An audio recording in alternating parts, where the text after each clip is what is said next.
கனவா தோன்றவும் இல்லை. நல்ல வேளை சிறகுகள் இல்லை, நானும் அதனால் நம்பவில்லை.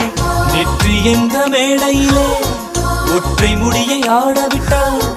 ஒற்றை முடியில் என்னை கட்டி உச்சி வயலில் தூக்கிலிட்டாள். மனதில் இத்தனை ரணமா, அடவலியில் இத்தனை சுகமா.